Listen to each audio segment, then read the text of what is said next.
হতাশ হওয়া ইমানের পরিপন্থী কাজ। আল্লাহ পাক বলেছেন লা তাকনাতু মির রাহমাতিল্লাহ, আমার রহমত থেকে মায়ুস হও না। দেখেন হযরত আইয়ুব আলাইহিস সালামের কত বড় রোগ হয়েছে, শরীর পোকায় ধরেছে, জর্জরিত হয়েছে, দুর্গন্ধ হয়েছে, গ্রামের লোকেরা তাকে বের করে দিয়েছে, স্ত্রী পুত্র পরিজন সব চলে গিয়েছে।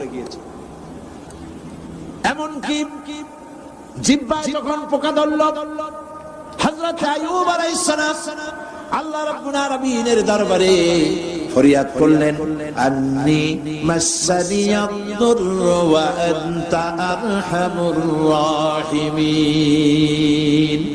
আয় আল্লাহ, আমি অসুস্থ হয়ে পড়েছি, আমি রোগাক্রান্ত হয়েছি, আর তোমার নাম রহমান রহিম, তুমি আমাকে রোগমুক্ত করো। হযরত আইয়ুব আলাইহিস সালাম আল্লাহর দরবারে ফরিয়াদ করলেন, রব্বুল আলামিন সারা শরীরে পোকায় জর্জরিত হয়ে গেছে, এখন আমার জিহ্বায় পোকা ধরেছে, মাবুদ গো আমি তোমার কাছে ফরিয়াদ করি, আমার জিহ্বায় পোকা দিও না, কারণ জিহ্বাটাও যদি নষ্ট হয়ে যায় তাহলে তোমার মতো আল্লাহর জিকির আমি কি দিয়া করব। আল্লাহ পাকের কাছে যখন এ ধরনের ফরিয়াদ জানালেন, রব্বুল আলামিন তাকে তার রোগ মুক্ত করে দিলেন, তার স্ত্রী পুত্র সব আল্লাহ রব্বুল আলামিন ফিরাইয়া দিলেন। সুবহানাল্লাহ। সুতরাং মুমিন ব্যক্তি, কোরআন শরীফে সব আছে, কোরআনের মতো শ্রেষ্ঠ ওয়াজের কিতাব পৃথিবীতে আর শুধু বোঝার দরকার।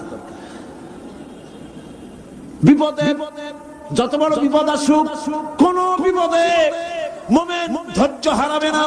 হযরত ইয়াকুব আলাইহিস সালামের ছেলে ইউসুফ আলাইহিস সালামকে যখন তিনি হারায় ফেললেন, তিনি অধৈর্য হয়ে গেছিলেন নাকি? অধৈর্য হন নাই। কারণ আমি আমার বক্তৃতার সূচনায় বলেছি, আমরা কল্যাণ বুঝি না, অকল্যাণ বুঝি না। কোন বিপদ আসতে পারে আমরা হয়রান হয়ে যাই, কিন্তু বিপদের মধ্যে কল্যাণ আছে আমরা তা বুঝতে পারি না। কথা বুঝে আসছে? হযরত ইউসুফ আলাইহিস সালামকে কুয়ার ভিতরে ফেলে দেওয়া হলো।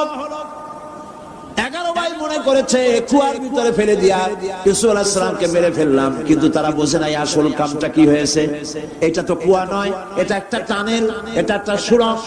একদিকে কেনান হলো তার এক মুখ, ওই সুড়ঙ্গের এক মুখ হলো কেনানের। কেনান ইউসুফ আলাইহিস সালামকে ফেলে দেওয়া হলো কুয়ার ভিতরে মারার জন্য, কিন্তু আল্লাহ পাকের ইচ্ছা ইউসুফ আলাইহিস সালাম মরবে না। এই টানেলের অপর প্রান্ত মিশরের সিংহাসনের টানেলের এপার দিয়া ইউসুফ আলাইহিস সালামকে ঢুকালেন, অপর প্রান্তে মিশরের সিংহাসনে ইউসুফকে আল্লাহ বসায়া দিলেন। হযরত ইয়াকুব ছেলের জন্য অধৈর্য হলেন না।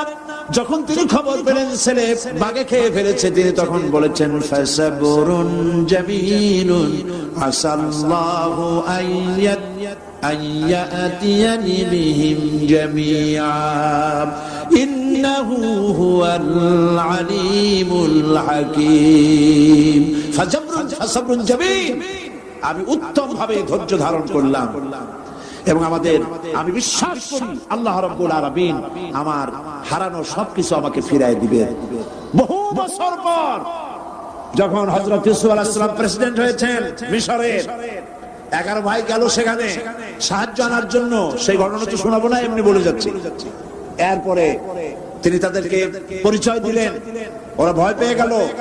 তিনি বললেন, ভয়ের কোনো কারণ নাই, লা তাসরিবা আলাইকুমুল ইয়াউম, আজকে আমি কোনো প্রতিশোধ তোমাদের নেব না। সুবহানাল্লাহ। এর নাম পয়গম্বর, এর নাম কি? আল্লাহর নবী। আমি আজকে কোনো প্রতিশোধ তোমাদের নেব না, তোমরা যাও।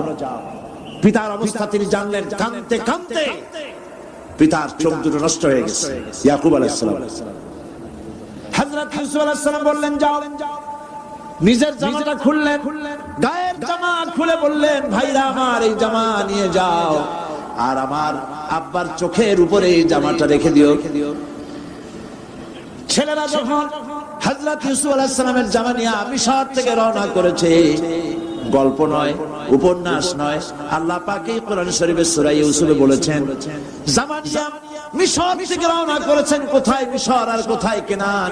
কেনানে বসে হযরত ইয়াকুব আলাইহিস সালাম বলছেন, তোমরা যদি আমাকে মতিভ্রম পাগল যদি মনে না করো, তাহলে একটা কথা বলি, আমার নাকে এখন আমি ইউসুফের গন্ধ পেতেছি। তোমরা যদি আমাকে মতিভ্রম না করো, তাহলে আমি বলি আমি কিন্তু ইউসুফের গন্ধ পেতেছি। সুবহানাল্লাহ।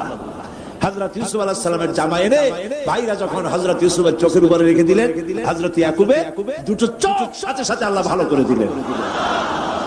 ফাসাবরুন জামিল, ধৈর্য ধরো।